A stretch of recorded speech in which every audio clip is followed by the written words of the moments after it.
Okay, dear student, today we are going to talk about chapter number 9, supplementary reader. It is for the class 10th, entitled as Bully. It is one of the character sketch which is mentioned over here, right? From her very childhood, Bully was neglected at home.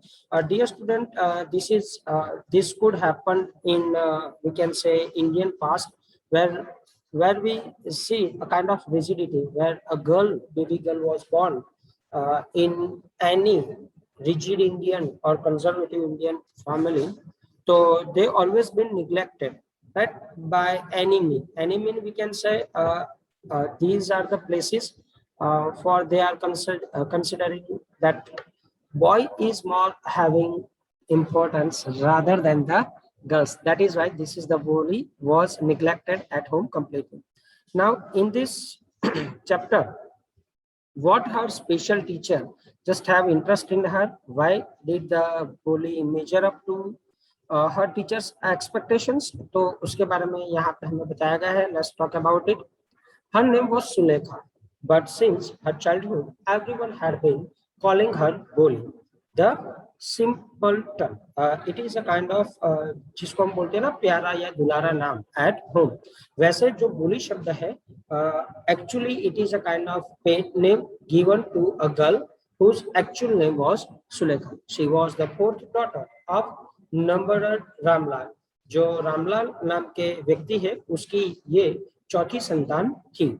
When she was 10 months old, she had fallen off the coat on her head and perhaps it had damaged some part of her brain. That was why she remained a backward child and came to be known as Boli in simpleton. अब यहाँ पे एक बात बताई गई है कि भाई बोली जो रामलाल की चौथी संतान थी वो एक दिन रात को सो रही थी, तब वो पैर से नीचे गिर गई थी. तब उसके ब्रेन के अंदर कहीं ना कहीं कुछ नुकसान हुआ, डैमेज हुआ और उसी के चलते हुए वो ठीक तरीके से बाकी जो नॉर्मल बच्चे बिहेव कर रहे थे उस तरीके से वे नॉर्मल नहीं कर सकते थे, इसलिए उस दिन से इसका नाम बोली रखा गया था. At birth, the child was very fair and pretty, but when she was 2 years old, she had an attack of smallpox. जब ये लड़की 2 साल की थी, एक छोटी सी बच्ची थी, at that time उसको smallpox भी हुआ था. Only eyes were saved. उसकी आंखें बच चुकी थी, मतलब उसकी आंखों पे कुछ नहीं हुआ था. उसकी आंखों पे कुछ नहीं हुआ था, right? We can say just the rest of the whole body and the whole skin was damaged by the smallpoxes. But the entire body was permanently disfigured by the deep black pock mark. Now, dear student, you know that किसी को अगर ऐसा होता है तो उसकी पूरी की पूरी स्किन जैसे कुछ कुछ जगह पे जल के डार्क बन चुकी होती है, कुछ इस तरह से निशान बन चुके थे. Little Sulekha could not speak till she was 5. जब तक वो 5 साल की नहीं हुई तब तक वो बोल भी नहीं सकती थी due to that damage in brain. And when at last she learned to speak, जब वो बोलना सीखी, then she was stammering at that time. वो थोड़ा सा हकला कर बोल रही थी. The other children often made fun of her and mimicked her. बहुत सारे ऐसे जो नॉर्मल बच्चे थे वो उसकी मजाक उड़ाया करते थे. As a result, she talked very little. इसलिए वो बहुत ही कम बातें करती थी. जब भी बात करने की कोशिश करे तो वो पहले क्या करना चाहती है वो थोड़ी देर के लिए सोचने के बाद ही बोला करती थी. Ramlal had 7 children.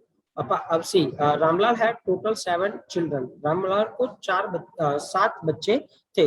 3 sons and 4 daughters. 3 लड़के थे और 4 लड़कियां थी. And the youngest of them was Boli. और सबसे जो युवा थी, सबसे छोटी जिसको आप बोल सकते हो, उसका नाम बोली था, जो कि ओरिजिनल नाम उसका सुलेखा था. It was a prosperous farmer household and there was plenty to eat and drink. वो बहुत ही अच्छा खेती कर रहा था रामलाल, अच्छी जमीन थी, जागीर थी और खाते पीते घर का आप कह सकते हो. ऑल चिल्ड्रन एक्सेप्ट भोली वर हेल्दी एंड स्ट्रॉन्ग. बाकी सारे बच्चे तो बिल्कुल हेल्दी और स्ट्रॉन्ग थे भोली के अलावा. The sons had been sent to the city to study in the schools and later in colleges. जो बच्चे थे अच्छी पढ़ाई कर चुके थे तो उनको सिटी के स्कूल में रखा गया और वहां से उनको कॉलेज भी भेज दिया गया था. Of course, the daughters Radha, the eldest one, had already been married. जो सबसे बड़ी डॉटर थी जिसका नाम राधा था उसका पहले से ही मैरिज हो चुका था. Second daughter Mangala married had also done and settle, जो दूसरी डॉटर थी जिसका नाम मंगला था वो भी सेटल हो चुकी थी अपनी लाइफ में।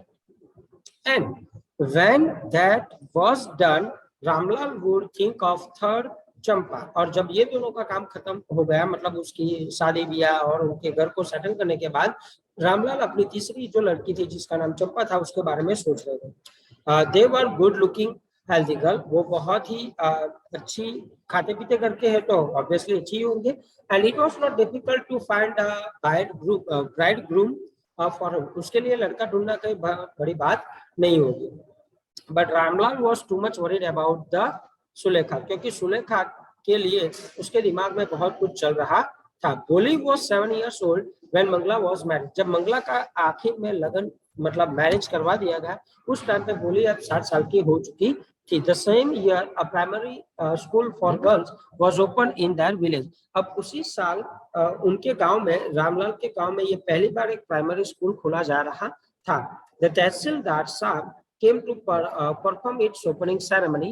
He said to Ramlal, as a revenue officer, you are the representative of the government in the village, and so you must set an example of the villagers. You must send your daughters to school. अब यहाँ पे जो तहसीलदार उस school को इनोग्रेट करने आए थे, उन्होंने रामलाल को बोला कि आप एक गवर्नमेंट कर्मचारी हो, आप रिप्रेजेंटेटिव ऑफ विलेजेस हो, तो आप ऐसा करो कि आप अपने बच्चों को पहले स्कूल के अंदर पढ़ा लिखाने के लिए भेजो, ताकि बाकी सारे बच्चे भी, बाकी सारे इर्द गिर्द के लोग भी इसको देखे समझे और यहाँ पे भेजे। That night when Ramlal consulted his wife, she carried, "Are you crazy? If girls go to school, who will marry them?" अगर उस रात में क्या हुआ था कि भाई जो रामलाल है उसकी वाइफ को बोल रहा था कि भाई चलो हम अपनी बच्ची को पढ़ाने के लिए भेजे, तो उसकी जो वाइफ थी जो कि कंजर्वेटिव दिमाग की थी, तो उन्होंने कहा कि भाई यार आप पागल पगला गए हो क्या, मतलब पागल वागल कुछ हो गए हो, अगर लड़की स्कूल जाएगी अगर पढ़ लिखेगी तो उससे शादी कौन करेगा। अब डियर स्टूडेंट, यहाँ पे ये स्टेटमेंट जो है ये हमारे Indian old rigid conservative mentality का एक बहुत ही बढ़िया एग्जाम्पल है कि उस जमाने में लोग लड़कियों को पढ़ने के लिए स्कूल तक भेजने को तैयार नहीं थे। But Ramlal had not the courage to disobey the tehsildar, अब रामलाल तो भेजना ही भेजना था कि भाई चलो कोई नहीं, एक लड़की तो कम से कम भेजती जाए। At last his wife said, I will tell you you what you can do. अब जो उसकी वाइफ है रामलाल की, उसको एक सुझाव देती है कि सेंड भोली टू स्कूल, और किसी को मत भेजो, भोली को आप स्कूल भेज दो। As it is there is a little chance for her getting married, अगर वो बोली वहां पर स्कूल जाएगी तो शायद उसके लिए कुछ मैरिज मतलब करवाने के लिए जो भी चीजें चाहिए होगी वो उसके लिए sufficient प्रोवाइड होगी। With her ugly face and a lack of sense, let the teachers at a school worry about her, वो वैसे भी अच्छी दिखती नहीं है, ऊपर से ये चोट लगने से उसके दिमाग की हालत भी ठीक नहीं, तो चलो ठीक है कोई नहीं, टीचर देखेंगे उनके बारे में, उनको छोड़ दो उनके ऊपर। The next day, Ramlal caught बोली, दूसरे दिन रामलाल ने बोली को उठाया by the hand and said, और हाथ से पकड़कर बोला, come with me, चलो मेरे साथ, I will take you to school, मैं आज तुम्हें शाला की ओर लेके जाऊंगा। बोली was frightened, बोली डर चुकी थी। She did not know what a school was like, उसको मालूम भी नहीं था कि भाई स्कूल किस तरह से दिखती है। She remembered how a few days ago that old cow, उसको अभी भी याद है कि भाई कुछ दिनों पहले जो उसकी पुरानी गाय थी उसको किस तरह से इन लोगों ने घर से बाहर निकाल दिया था।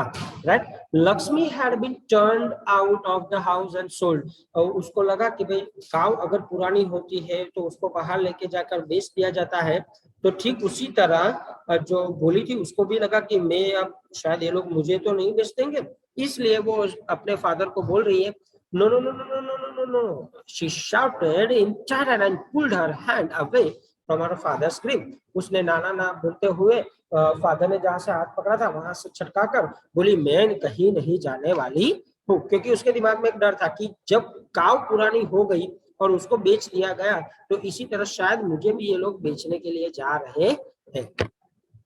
What's the matter with you, you fool? shouted Ramlal. Ramlal ने बोला कि यार वो पगला गई क्या, दिमाग ठिकाने पे है या नहीं है। I am only taking you to school, मैं तुम्हें सिर्फ शाला को पढ़ा लिखाने के लिए भेज रहा हूँ। Then he told his wife, तब उसने उसकी पत्नी को कहा, मतलब रामलाल ने, अपनी पत्नी को कहा, let her wear some decent clothes today, आज उसको बहुत अच्छे कपड़े पहनाओ, और else what will the teachers and the other school girls think of us when they see her, अगर हम उसको अच्छे कपड़े नहीं पहनाएंगे तो बाकी गांव वाले और टीचर्स क्या सोचेंगे कि रामलाल के पास सब कुछ है, बाकी सभी बच्चों को अच्छा अच्छा खिलाते हैं पिलाते हैं और इसको कुछ नहीं करवाते, लोग कैसे सोचेंगे, ये चीज अच्छी नहीं है। New clothes had never been made for Holi, आज तक होली के लिए 7 साल हो चुके थे लेकिन उसके लिए नए कपड़े कभी भी बनवाए नहीं गए थे। The old dresses of her sisters were passed on to her, जब जब भी बड़े लड़कियों के लिए जो कपड़े बनवाए जाते थे वो जब पुराने होते थे तब वो होली को दिए जाते थे, मतलब उतरे हुए कपड़े अब तक वो पहने आते थे।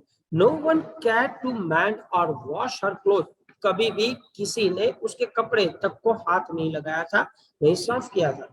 But today she was lucky to receive a clean dress which had shrunk after many washing and no longer fitted चंपा, जब चंपा को ऐसा ड्रेस जो बिल्कुल फिट नहीं आ रहा था और बहुत बार धोने के बाद उसको एक नया चमका कर होली को पहनाया गया। She was even bath and oil was rubbed into her dry and matted hair, अब तक उसके बालों में जहां पे ऑयल तक नहीं किया गया था उसको साफ किया गया, ऑयल किया गया, अच्छे से उसको नहला कर बालों को बनाया गया। Only then he did began to believe that she was being taken to a place better than her home, तब जाके भोली को लगा कि उसको अब यहाँ से उसके घर से कुछ अलग जगह जो कि इससे अच्छी होगी वहां पे लेके जाने वाले थे, तभी उसके लिए इतना ठाट और शौहरत तैयार करवाई गई।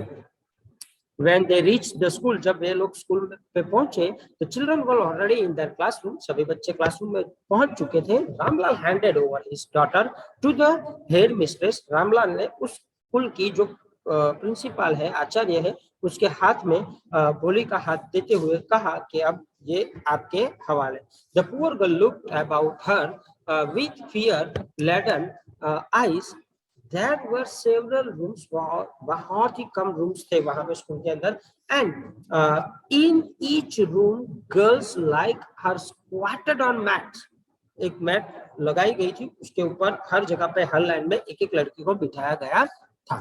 They were reading books and they were writing on slates, they were making fun with each other, ये सारी चीजें बच्चे अपने आप एक साथ कर रहे थे। The head mistress asked Boli, जो आचार्य थी उसने भोली को पूछा to sit down in a corner of a classroom, उसको बोला गया कि भाई आप क्लासरूम के किसी एक कोने में आराम से जाकर बैठ जाइए। भोली did not know what exactly a school was like and what happened there, भोली ने आज तक कभी नहीं देखा था कि स्कूल कैसे दिखती और किस तरह से उसमें बिहेव किया जा सके। बट ऑब्वियसली डियर स्टूडेंट कि आप जहाँ पे गए ही नहीं हो तो उस जगह का एटमॉस्फेयर कैसा होगा आपको कैसे मालूम पड़ेगा, right. But she was glad to find so many girls almost of her own age present there, लेकिन उसको ये जानकर बहुत ही खुशी होती थी कि उसी की उम्र की बहुत सारी लड़कियां वहां पे प्रेजेंट थी। She hoped that one of these girls might become her friend, उसको आशा जगने लगी थी कि इनमें से बहुत सारी लड़कियों में से एक शायद उसके जैसी उसकी दोस्त बन जाए। The lady teacher who was in the class was saying something to the girls, but Boli could not understand or couldn't understand anything, right? एक जो टीचर थी क्लास में वो भोली को कुछ बता रही थी लेकिन भोली के पल्ले तो कुछ पड़ ही नहीं रहा था क्योंकि वो अपने जीवन में पहली बार स्कूल में जा रही थी कि टीचर क्या बोल रही है, उसके दिमाग में ऐसा कुछ आ ही नहीं रहा था।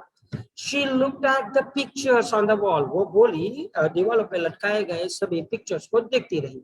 The colors fascinated her, जो कलर्स उस पिक्चर्स के अंदर थे उसे वो बिल्कुल आश्चर्यचकित हो गई थी और उसी को देख रही थी। The horse was brown just like a horse on which the tehsildar had come to visit their village, और उसने एक ऐसा हॉर्स देखा कि जिस हॉर्स पे तहसीलदार उसके गांव में आया था ठीक उसी कलर का हॉर्स उसको दिखाया गया। The goat was black, right? In their neighbor parrot were green, ये सारे यहाँ पे डियर स्टूडेंट बहुत सारे चित्र थे, मतलब पिक्चर्स थे वॉल पे, उसने देखा उसको पहचाना समझा, right. And suddenly Boli noticed that the teacher was standing by her side smiling at her, अब टीचर उसके पड़ोस में खड़े थे। भोली को ये समझ में ही नहीं आ रहा था कि क्या कुछ हो रहा है और उस टाइम पे अचानक भोली ने देखा कि टीचर उसकी ओर देखकर हंस रहे थे।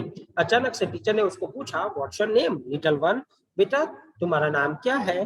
तो बोली ने अपना नाम स्टैमरिंग करते हुए बताने की कोशिश की, बोली लाइक दैट। उसने बहुत बार स्टमर करने के बाद अपना नाम कंप्लीटली बता पाई।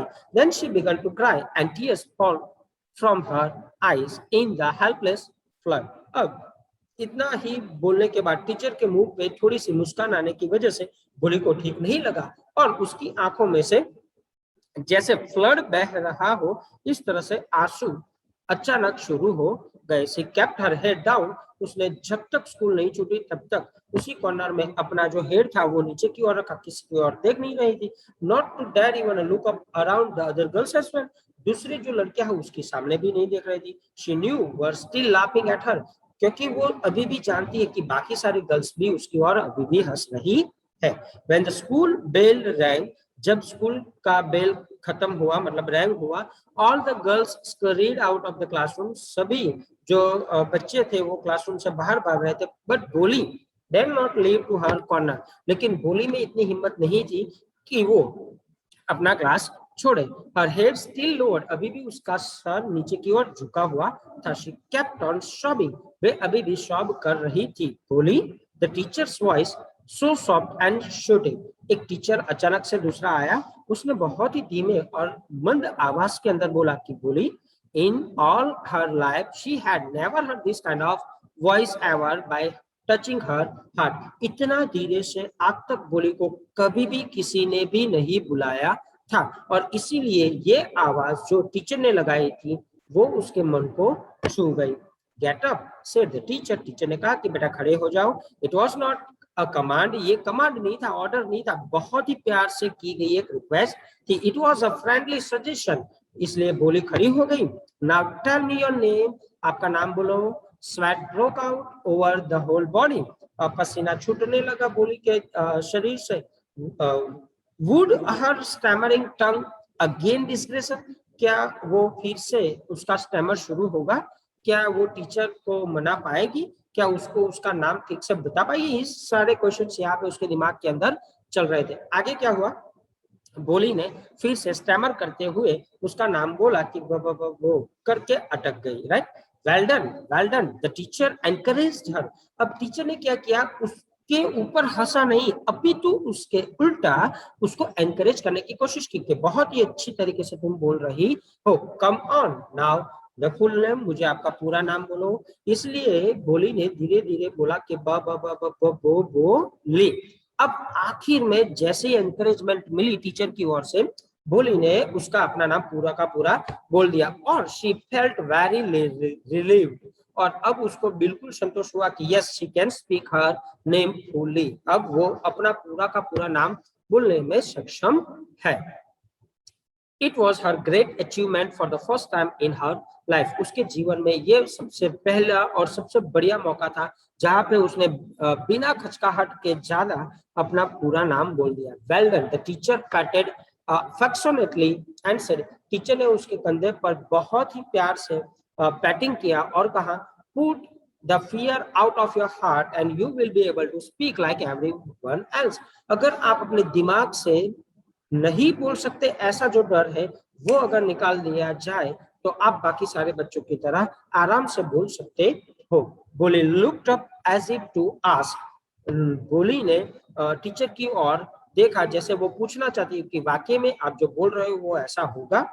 तो टीचर ने उसको बहुत ही प्यार से बताया गया कि yes yes why not, it is very easy, आप बहुत ही आराम से बोल सकते हो। But the condition was, teacher की कंडीशन क्या थी, you need to come to school every day, आपको स्कूल को हर रोज आना पड़ेगा। और टीचर ने उसको कंफर्मेशन भी दिया क्वेश्चन पूछ के कि will you come to school every day, क्या आप स्कूल हर रोज आओगी? बोली ने अपना सिर हिलाते हुए नॉडिंग करते हुए कहा कि जी हाँ व्हाई नॉट, नो से इट अलाउड। तो टीचर ने कहा कि आप नोट मत करो, अब बोलो बोलो बोल के बोलो कि यस यस विल यू कम और नॉट, यस और नो, आओगी या नहीं आओगी।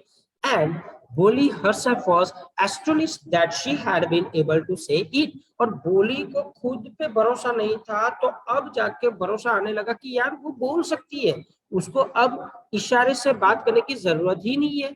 Now she is able to speak, right? Didn't I tell you now take this book. अब बोली वहां पे गई, मैंने कहा कि क्या मुझे कहना चाहिए कि आप अपनी बुक लेके आना।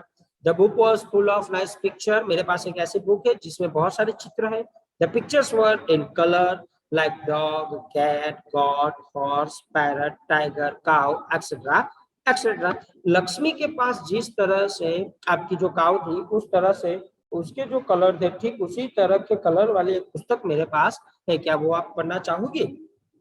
अब उस टाइम पे जिसके अंदर लेटर्स भी लिखे थे, तो टीचर ने धीरे धीरे उसको बिल्कुल अच्छे से अपनी और पहले बनाया, उसको प्यार से बहुत ही बात की, और अब जाके बोली के मन के अंदर उस टीचर के प्रति बिल्कुल विश्वास प्रस्थापित हो चुका था। जब ऐसा होता है कि किसी भी स्टूडेंट के साथ किसी भी टीचर का एक विश्वास जो होता है, इंटरिम बॉन्ड जिसको आप बोलते हैं, जब वो प्रस्थापित हो जाता है, तब वो बच्चा आपका जो भी आप बोलोगे वो करने को तैयार होता है। वो उसमें रिजल्ट बहुत ही बढ़िया लाके आपको देगा, राइट। ठीक वैसे ही यहाँ पे भी हुआ। In 1 month you will be able to read this book. 1 महीने के भीतर भीतर आप इस बुक में क्या लिखा है वो पढ़ना सीख लोगी। Then I will give you the bigger book. इसके बाद मैं आपको बड़ी सी पुस्तक भी दूंगा। Then a still bigger one. उसके बाद इससे भी बढ़िया आपको बुक दी जाएगी। In time you will be more learn than anyone else in the village. और बाकी गांव में जितने भी पढ़े लिखे हैं उससे बहुत ज्यादा आप पढ़े लिखे होंगे। Then no one will ever be able to laugh at you. और उसके बाद आपके सामने कोई हंसने की हिम्मत नहीं करेगा। Right it. People will listen to you with respect. जब आप बोलोगी तब लोग आपको रिस्पेक्ट देंगे, आपको सुनेंगे, और वो भी without hesitation. And when you will speak without stammer, लोग मतलब जो पीपल है विल सराउंड यू, राइट। लोग आपके इर्द गिर्द घूमते रहेंगे। Boli felt as if suddenly all the bells in the village temple were ringing. उस टाइम पे बोली के दिमाग में ऐसा लग रहा था कि क्या बात है, सभी कुछ मेरे लिए अच्छा जा रहा है। गर्ल स्कूल सभी जगह अब सभी जगह अब जो उसके मन में जितना भी डर था वो खत्म हो गया, और सभी किस्म के फूल जैसे ब्लोजम होते हैं, ठीक उसी तरह उसके अंदर एक नया आत्मविश्वास ब्लोजम होने लगा है, राइट। नाउ यहाँ पे दस दस द ईयर पास, इस तरह से बहुत साल बीत चुके थे। The village become a small town. Village जो है धीरे धीरे टाउन बन चुका था। The little primary school become the high school. जो पहले छोटी स्कूल हुआ करती थी अब वो हाई स्कूल बन चुकी है। There now cinema under a tin shed and a cotton ginning mill. अब वहां पे मिल भी आ चुकी थी, बिजनेस आ चुका था, एक सिनेमा हॉल भी आ चुका था। The mail train began to stop at the railway station. अब उनके गांव में एक रेलवे स्टेशन पे मतलब ट्रेन भी आके रुकना शुरू हो चुकी थी। One night after dinner Ramlal से टू हिज वाइफ। एक रात हुई डिनर हो जाने के बाद रामलाल ने उसकी वाइफ को कहा, then shall I accept Bishamber's proposal. क्या अब मैं बिशंबर की प्रपोजल, बिशंबर एक व्यक्ति का नाम है, उसकी प्रपोजल क्या मैं एक्सेप्ट कर लूं? ऐसा रामलाल ने अपनी वाइफ से पूछा। तो वाइफ को तो चाहिए ही क्या, उसने तुरंत ही बोल दिया कि yes certainly, why not. His wife was so much happy, his wife was so much happy. Bholi will be lucky to get such a well to do bridegroom. अब बोली को इस तरह से अगर कोई व्यक्ति मिल रहा है, अगर बोली को कोई व्यक्ति मिल रहा है इस तरह से, तब बहुत ही खुश होगी ही, क्यों नहीं होगी। पहले जब उसको बहुत ही डराया गया था, धमकाया गया था, स्टैमर के नाम से उसको कोई उससे बात नहीं करा था, अब उसके लिए दुल्हा ढूंढने की बात हो रही है। That's the right, but he is not so young. अभी तो वो उतने यंग भी नहीं है। तो ये सारी कुछ चीजें चल रही थी। आपको शायद मालूम होगा डियर स्टूडेंट कि पहले के जमाना में लड़कियां जब बहुत ही छोटी थी तभी से उनकी शादी ब्याह की बातें करवा दी जाती थी, उनके मैरिज करवा दिए जाते थे। फिर वो जब बड़ी होती थी तब वो कंट्रोवर्शियल जो माइंडसेट होता है वहां पे झगड़े हो सकते थे। बट ये सारे मतलब it is one of the bad part of that Indian rigid society used to in that past, but now we are lucky people, right? Moreover, the children from this first wife are quite grown up. उसकी पहली पत्नी जो है उसके मतलब बच्चे भी बोली से ही शायद उसकी उम्र के होंगे। तो बोली के लिए थोड़ा सा कुछ अलग व्यवहार था, क्योंकि बोली की जिस व्यक्ति के साथ शादी की बात की गई थी वो बहुत ही बहुत ही बड़ा था, उसकी ऑलरेडी एक वाइफ थी, उसके बच्चे भी थे, और वो वाइफ गुजर जाने के बाद वो बोली से शादी करने के लिए राजी हुआ। So what does it matter, इससे क्या फर्क पड़ता है, मतलब ये बोली की माता बोली कि क्या फर्क पड़ता है, 45 और 50, शायद वो 45 साल का हो या 50 साल का, फर्क क्या पड़ता है। लेकिन हमारी लड़की शादी तो कर रही है। We are lucky that he is from another village and does not know about her pock marks and her lack of sense. If we don't accept the proposal, she may remain unmarried all her life. अगर हम उसकी मतलब दिसंबर की proposal को accept नहीं करेंगे, right, तो बोली की मैरिज ही नहीं होगी। उसके शरीर पे जो काले धब्बे हैं उससे कोई लोग पसंद नहीं करेंगे। उसकी जो लैक ऑफ सेंस है, उसकी बुद्धि अकल कम है, तो वो भी अगर किसी को मालूम पड़ गया तो गांव में तो कोई शादी करेगा नहीं। अच्छा है कि भैया बाहर का गांव का है तो उसको मतलब चढ़ा दिया जाए, right. Yes but I wonder what बोली विल से। लेकिन मुझे ऐसा लग रहा है, मतलब उसका जो फादर है रामलाल, वो बोल रहा है कि मुझे ऐसा लग रहा है कि बोली क्या सोचेगी। व्हाट विल दैट वीटलेस वन से, जिसके पास बुद्धि नहीं है वो क्या बोलेगी। शी इज लाइक अ डम काउ, वो एक ऐसी गाय है जिसको जहां पे आप दौड़ोगे वहां पे चली जाएगी, right. May be you are right mutter the Ramlal. Ramlal बोले कि ठीक है, अगर आपकी यही इच्छा है तो मैं ऐसा ही करूंगा। In the other corner the courtyard यानी बाहर के प्रांगण के अंदर एक कॉर्नर में बोली बैठी थी, ले अवेक ऑन हर कॉट, वो अपने बेड पे बैठी थी, लिसनिंग टू हर पेरेंट्स, वो अपने पिताजी के कन्वर्सेशन को सुन रही थी। Bishamber Nath was a well to do grocer, एक अच्छी दुकानदार था। He came with a big party of a friends and relation with him for the wedding. वो वेडिंग के लिए बहुत सारे अच्छे अच्छे चकाचौंध लेके आया था, बहुत सारे रिलेटिव और उसके दोस्त उसके साथ थे। A brass band playing a popular tune from an Indian film headed procession, जो बैंड बाजा वाले थे वो भी बहुत सारे कुछ फिल्मी गीत बजा रहे थे भारत के। With the bridegroom reading a decorated hearse, that Ramlal was overjoyed. Ramlal खुश था to see such a pomp and the pomp का मतलब होता है चकाचौंध, जिसको बोलते हैं splendor, right? Splendorness यानी uniqueness आप मान सकते हो। He had never dreamt that his fourth daughter would have such a grand wedding. उसने कभी भी नहीं सोचा था कि भोली जो कि चौथी लड़की है इसका इतना ग्रैंड मैरिज होगा, उसके कभी भी कल्पना भी नहीं थी। Boli's elder sister who had come for the occasion were envious of her lack, right? When the auspicious moment came, the priest said, अब वो शादी की बात आई, priest ने बोला bring the bride, अब bride को मतलब कन्या पधराओ, आप ऐसा गुजराती में बोल सकते हो, हिंदी में भी बोला जा सकता है। तो बोली क्लैड इन अ रेड सिल्कन ब्राइडल ड्रेस, वो रेड सिल्कन ब्राइडल ड्रेस के अंदर जहाँ पे ये स्वेरिंग हो रही थी मैरिज की, वहां पे उसको लाया गया। वहां पे हिंदू स्कैड फायर चल रही थी, पवित्र अग्नि के फेरे अब शुरू होने वाले थे। नाउ द ब्राइड मतलब उसको दिसंबर नाथ के हाथों एक हार पहना दिया गया। Bridegroom lifted the garland of yellow marigold, उसने गुलमोहर के जो येलो कलर के फूल होते हैं, राइट, ठीक उसी कलर के मैरीगोल्ड फ्लावर के हार को उन्होंने उनको पहनाया। A woman slipped back the silken valley from the bride's face. December took a quick glance. The gnal remained poised in her hand. The bride slowly pulled down the veil over her face. Have you seen her? said December. December ने अचानक से जैसे ही वो जो घूंघट उठा तो पूछा उसको कि क्या देखा उसने, उसके चेहरे पर क्या है। तो क्या भाई, may be the marks on her face, सभी जगह पे उसके मार्क्स हैं। सो व्हाट, उससे क्या होगा, you are not young either, तो तुम भी तो युवा नहीं हो। May be if I am to marry her, her father must give me the 5000 rupees. अब दिसंबर ने क्या कहा कि अगर मैं उससे शादी करना मतलब मैं करूं, उसका फादर अगर चाहता है तो उसके फादर को मुझे 500 रुपए देने पड़ेंगे। Ramlal went and place his turban his honour at Bishamber's feet. Ramlal वहां पे दिसंबर के पाँव में जाकर गिरा, उसने अपनी पगड़ी वहां पे रख दी और बोला कि भाई प्लीज मैरी माय चाइल्ड, मेरी लड़की से आप शादी कर लो। डू नॉट ह्यूमिलिएट मी सो, मुझे इतना हैरान मत करो। टेक 2000 रुपीज, 2000 रुपए ले लेना और मेरी बच्ची से शादी कर लेना। नो 5000। उसने कहा नहीं यार, 5000 तो चाहिए ही चाहिए।